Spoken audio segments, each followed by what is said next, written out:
Unrest in parts of Jos over a recent attack that claimed 15 lives.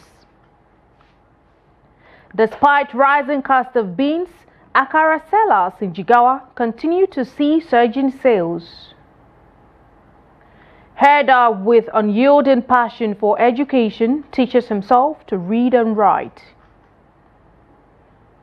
Away from Nigeria, court confirms Mozambique presidential election results. It's the news update on Trust TV. Hello and welcome. I am Aisha Salihu. Thank you for joining us.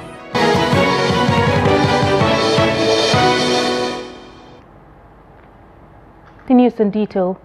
15 persons, including a 1-year-old boy, were reportedly murdered in cold blood by assailants on Sunday night at Rido, also known as Gidan Ado, a hamlet of Oriyomi local government area of Plateau State. The leadership of the Irigwe Development Association, in a press statement issued in Jos and signed by the National Publicity Secretary Sam Jogo, stated that the community, predominantly inhabited by Irigwe natives from Bassa, was attacked in the night without any provocation by yet-to-be-identified gunmen who invaded the hamlet and killed 15 persons.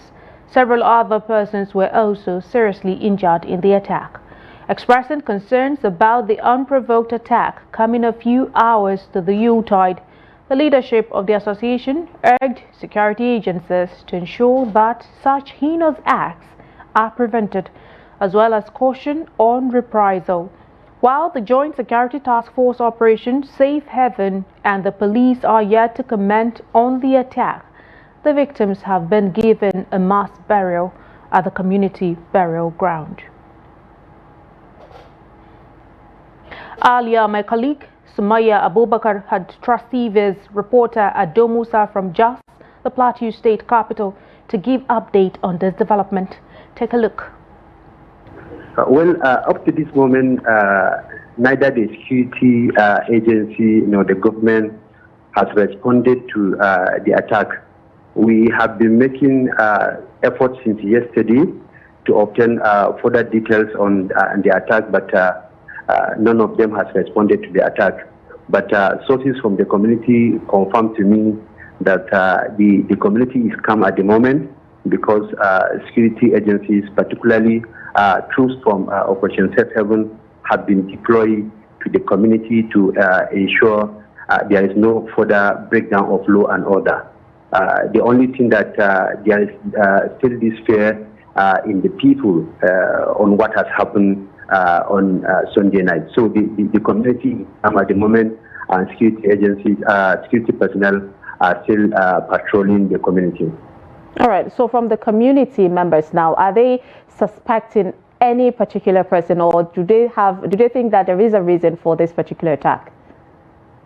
Well, what they are saying is they don't want to rush to accuse anybody of being responsible of the attack. That is why the leadership of the group in a statement issued yesterday, they say they are waiting for security agencies to finish their investigation before they can make further comment. That is why they are also calling on members of that group to also ensure that they remain calm and never take law into their hands, because they believe that the security agencies will do the needful to investigate how and why the attack was launched on that community. Yeah, so far we know of 15 people, amongst them a young boy who lost their lives. How about the people in the hospital? How are they faring now? Well, yes, those who were injured have been taken to various hospitals. And from the information we also had from the leadership of this group, that they are receiving treatment in those hospitals. And up to this moment, they have not also had any death apart from the ones that they have announced yesterday. So far, those who were injured in the attack are currently receiving treatment in the hospitals. More on security matters. An 18-year-old Fatia Abdul Hakim, suspected to have murdered a retired permanent secretary in Niger State, Adamu Jagaba, has died while in police detention. Reliable sources within the police said Abdul Karim died since on Thursday but could not tell the cause of his death. The suspect had been recently paraded by the Commissioner of Police in Niger State, Shawulu Ebenezer Dan Maman, as being the principal suspect for the killing of the late permanent secretary Adamu Jagaba, who was attacked and stabbed to death at his block industry near PDP Secretariat in Mina. While narrating his involvement in the murder case, during the police parade, Abdul Hakim said he was contracted by some workers of the deceased to kill him. The spokesperson for the Niger State Police Command, SP Wasiu Abiodun, confirmed the death of the suspect. To a sad development, at least 4 passengers were confirmed killed, while one other injured in a ghastly accident involving a tanker and a tricycle along Faringada in Jos North local government area of Plateau State. Reports say the accident occurred around 6:30 p.m. on Monday when traffic was light. Spokesperson of the State Command of the Federal Road Safety Corps, Peter Yakubu, and Nura Usaini Magaji, State Branch Executive Secretary of Nigerian Red Cross Society, confirmed the incident on Tuesday. They said some of the dead were mutilated beyond recognition after the trailer ran over the tricycle. Yakubu narrated that the road traffic crash occurred on Monday around the University of Jos Student Village Hostel. To another security matter, the Kwara State Police Command has imposed a ban on the use of fireworks and explosives during the Christmas and New Year celebrations as part of measures to ensure public safety. The command has also restricted the movement of commercial motorcycles and tricycles between 6 a.m. and 9 p.m. daily. These directives were announced in a statement issued on Tuesday by the State Police Public Relations Officer, DSP Ejire Adeyemi Toun, on behalf of the Commissioner of Police, Victor Olaiya. The statement emphasized the complete ban on the use, sale or distribution of fireworks, bangers and other explosive devices, citing their potential to cause panic and provide cover for criminal activities. The command warned that violators would face severe legal consequences.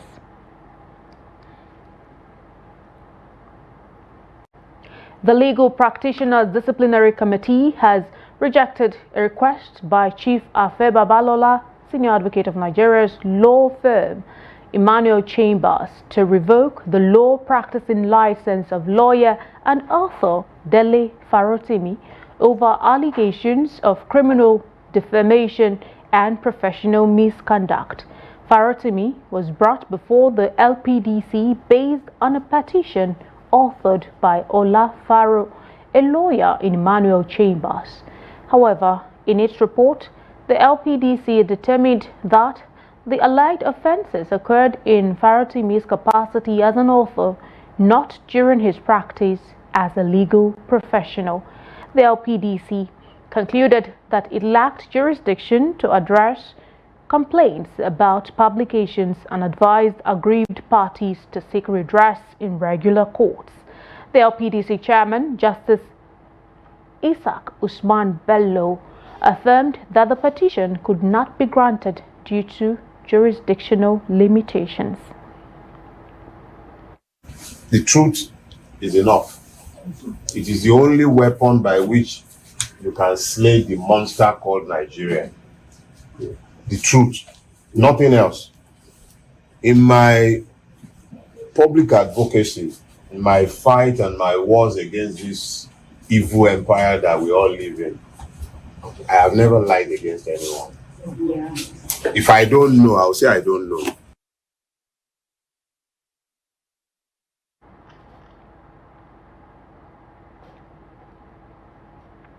Still on judicial matters, a chief magistrate, Olabisi Ogunkomi, has ordered the remand of Prophetess Neyemi Shilekunla, the ex-wife of the Ooni of Ife, Oriyomi Hamzat. the owner of Agidigbo FM, and Basharun Islamic High School Principal Fasasi Abdullahi at the Agodi Correctional Facility. The ruling is pending advice from the Director of Public Prosecutions of the Oyo State Ministry of Justice. They were arraigned on Tuesday before Chief Magistrate Court 1, Iyaganku, Ibadan, on a 4-count charge of conspiracy, acceleration of death, negligent acts causing harm, and failure to provide adequate security and medical facilities. The court premises witnessed tension as supporters of Hamzat gathered, but heavy security presence ensured order. The situation nearly escalated when police vans conveying the suspects began leaving the court premises.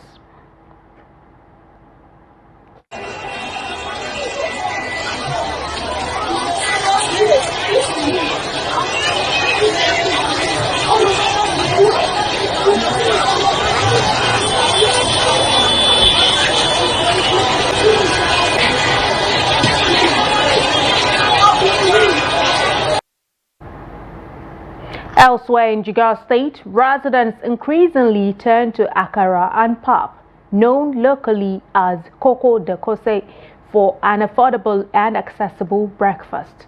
Every morning, customers troop to akara sellers, eager to grab their share before long queues form. Trust TV's correspondent Ali Rabiu Ali reports. For over a decade, Mama Awalsha Iskawa has been selling akara and pap in her community, navigating challenges while building a thriving business and earning goodwill from her customers. Despite the soaring prices of beans and millet, her akara spot remains a hotspot as many Jigawa residents consider it an economic breakfast choice. Like now, before when I buy this 700, 1,000 naira. Now, this it can cost. I don't stop the business. And the manager, come out, they pray now, God now to help the person. Now, see only our problem now. See the oil now. They buy oil now. You get the oil, they buy 100K. You get the oil, they buy 90. Come on, don't stop the business. And the manager. She explained that her business faces difficulties, especially as she often buys beans and cooking oil on credit, repaying the money after making sales. Mama Awa also shared her struggles, recalling instances of thefts in the market that depleted her capital. She appealed to the government for support to sustain her livelihood. The time I get money from my hand, I buy something. Now I don't get any money. I'll collect it. Now I will collect it. If I finish, I will return money. I will collect it. The time where I go market, I give my money.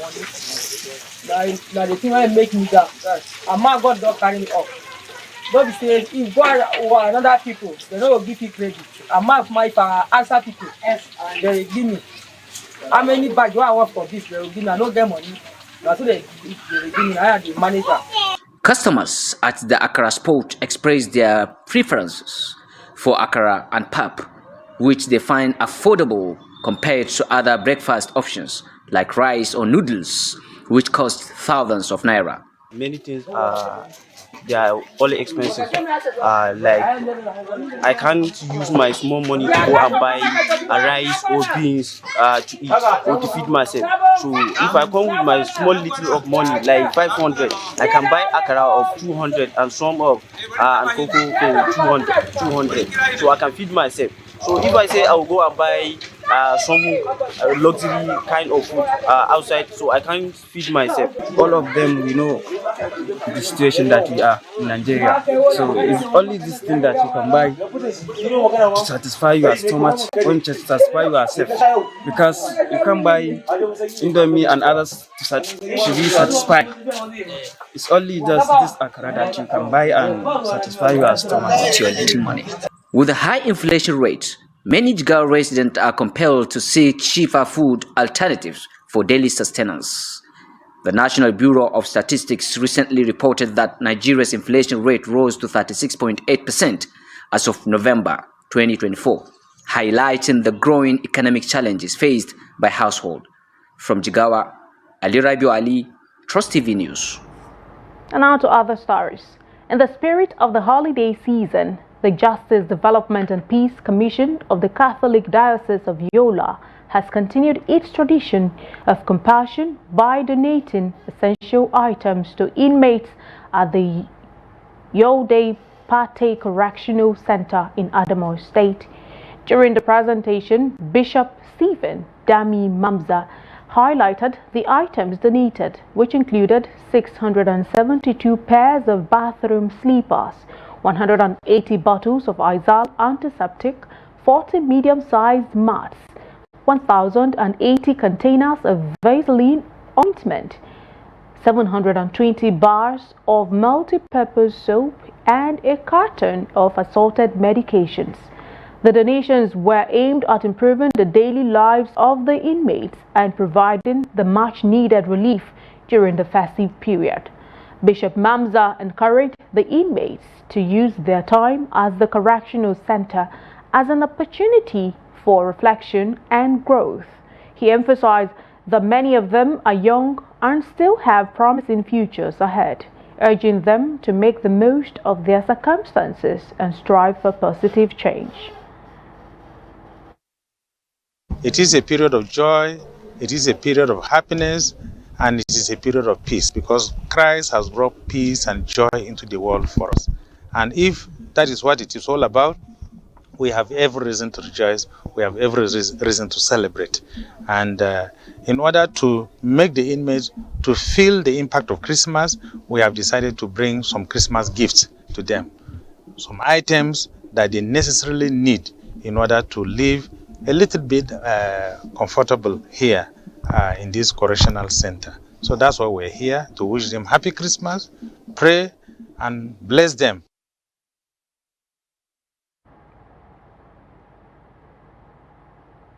In the serene plains of Akko local government area of Gombe State, a 21-year-old herder tends to his animals daily. But beyond this routine lies an inspiring story. Muhammad Bello's relentless passion for education, hindered only by a lack of access to formal schooling. Trustee Hassan Kohli recently visited one of the herders' camps and brings us the story. For years, Muhammad Bello has followed the same daily routine of herding animals after a simple breakfast. Despite his demanding schedule, he has carved out time to teach himself to read and write, relying on scarce resources and practicing whenever he can. Ma'ano. Turanci ne ina ga ma'ano. To gaskiya har galla ina da burin in yi karatun zamanin nan. I love to learn, but growing up, there were no schools nearby, and my family could not afford to send me elsewhere. So I taught myself as much as I could. I have never been in a classroom, but my Islamic education gave me the foundation to navigate learning independently.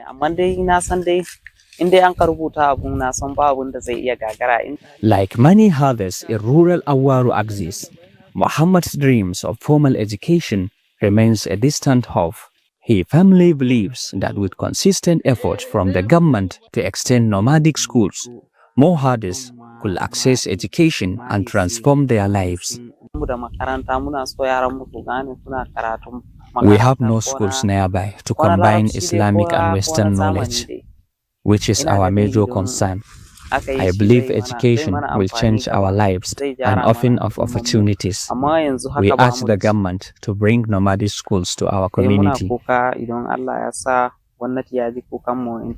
Muhammad Bello's story is a testament to resilience and hope.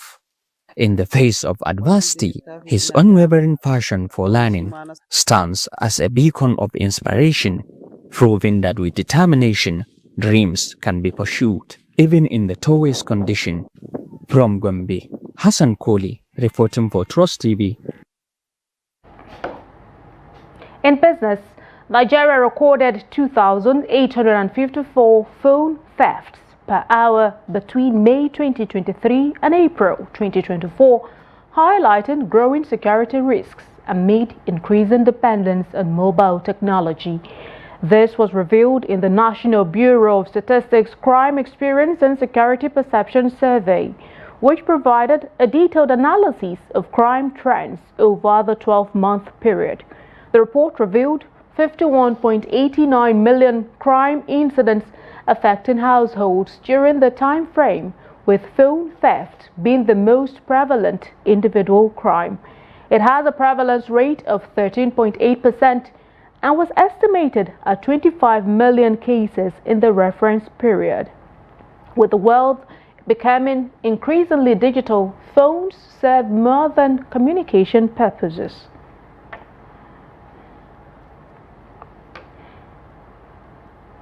We'll take it away from Nigeria now.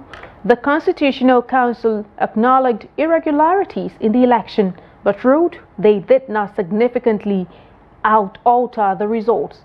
Mozambique's Constitutional Council has declared Daniel Francisco Chapo the winner of the disputed October presidential election, securing 65.17% of the votes.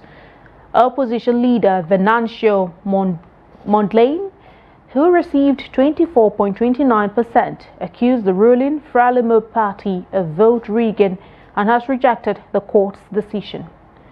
Mondlane's supporters took to the streets of Maputo, burning tires and blocking roads. Protester Claudio Cumbe expressed anger over the government response. Protests over the election have led to violent clashes, with over 100 people reportedly killed in recent weeks. Mondlane has called for a nationwide shutdown starting Friday, heightening fears of further unrest. The Constitutional Council acknowledged irregularities in the election, but ruled they did not significantly alter the results. Chapo's victory ensures another term for Frelimo, Mozambique's ruling party since independence in 1975.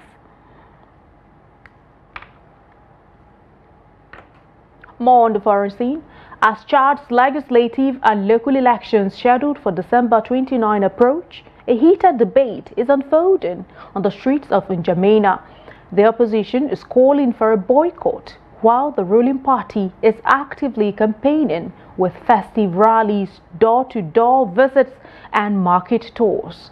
The opposition parties argue that presenting candidates in these predetermined elections is merely legitimizing a power structure that seeks to be validated. They claim that the elections are already a foregone conclusion, and by participating, they would give legitimacy to a government that they accuse of being undemocratic.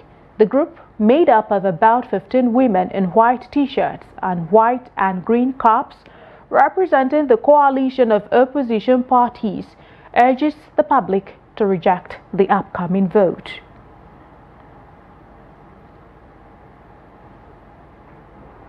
In sports, the newly arranged fixtures of the CAF Confederation Cup in Group B are set to work against Nigeria's representative Enyimba International.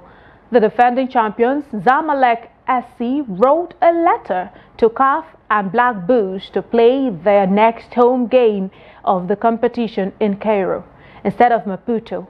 The recent political unrest in Maputo, the capital of Mozambique, has caused a lot of issues, which led to Enyimba International being trapped for a few days. After match deliberations, the Black Bulls management finally agreed to have their next home game against Zamalek at the Cairo International Stadium. The stadium is also the original home of Zamalek. The whole arrangement made the qualification of the People's Elephant more difficult, as it handed Zamalek a huge advantage over them. The Confederation Cup will resume on 5th of January 2025. And that's about it on the news update on Trust TV at this moment. Do not forget, you can always follow us across all of our social media platforms, and also join our YouTube live stream for more news, programs and documentary. I am Aisha Salihu. Thank you so much for watching. Join us again.